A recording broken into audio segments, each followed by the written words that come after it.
রেমালের প্রভাব মালদার মানিকচকেও বন্ধ খেয়া পারাপার নৌকা লঞ্চ চলাচল। প্রশাসনের সতর্কতা অনুযায়ী খেয়া পারাপারে নৌকা লঞ্চ বন্ধ রেখেছেন মাঝিরা। রেমালের হালকা প্রভাব দেখা দিয়েছে বলে জানাচ্ছেন মাঝিরা। রবিবার রাতে হালকা ঝড় বৃষ্টি হয়েছে, সোমবার সকালেও হালকা ঝোড়ো হওয়া এবং ঝিরঝিরে সামান্য বৃষ্টি হয়েছে।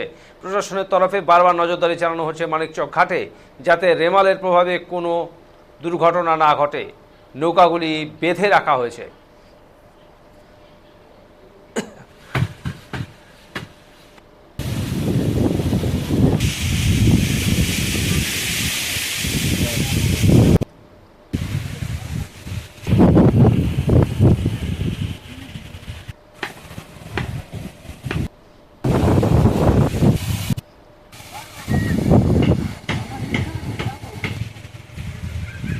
গুলো সব চড়ে বাঁধা হয়েছে,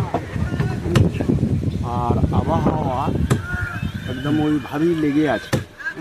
জাহাজ উপারে বাঁধা আছে, কোনো নৌকা কিংবা জাহাজ চলে না। আইসি সাহেব বলেছেন এই জন্য সব নৌকা চড়ে বাঁধা আছে।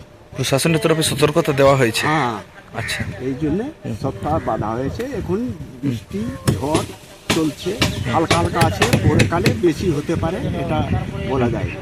আচ্ছা, তাহলে এখন সব কিছুই বন্ধ। সব কিছু বন্ধ। আচ্ছা, কীরকম প্রভাব দেখছেন এই আবহাওয়ার? প্রভাবটা তো খুব খারাপ বোঝা যাচ্ছে। আচ্ছা, যতক্ষণ আবার প্রশাসন জানাবে ততক্ষণ শুরু করবেন না? না, আচ্ছা, অপেক্ষায় রয়েছে। অপেক্ষা। আমাদের ওই ঘূর্ণিঝড়ে যেটা আবহাওয়া পেয়েছিলাম, নোটিশ পেয়েছিলাম মালদা থেকে 2 দিনের, কাল এবং আজ। তাই জন্য আমরা নৌকাগুলো এখন চরে, ওই যে সামনে চরে বেঁধে রেখেছি। হ্যাঁ, পোলের মধ্যে বেঁধে রেখেছি, এখন যেন ক্ষতি না হয় ঝড়ের মধ্যে, ওই জন্য আগে থেকে সতর্কভাবে আমরা বেঁধে রেখেছি। আচ্ছা, মৎস্যজীবীরা কি নামতে পারছে? না, মৎস্যজীবীরা নামতে পারছে না, মৎস্যজীবীরা কেউ যেতে পারছে না। প্রশাসনের তরফে সতর্কতা দেওয়া হয়েছে? হ্যাঁ, প্রশাসন সতর্ক দেওয়া হয়েছে। আচ্ছা, ফেরি ঘাটেও কোনো নৌকা চলছে না, কোনো নৌকা, কোনো জাহাজ কিছু চলছে। আচ্ছা, কি রকম দেখছেন রেমালের প্রভাবটা? কি রকম প্রভাব আছে? কালকে রাত্রে ছিল মোটামুটি 9টা নাগাদ কিছুটা প্রভাব ছিল, তারপরে থেকে কমে গেছে। সকালে কিছুটা ছিল, বৃষ্টি এসেছিল আজ সোমবার হালকা।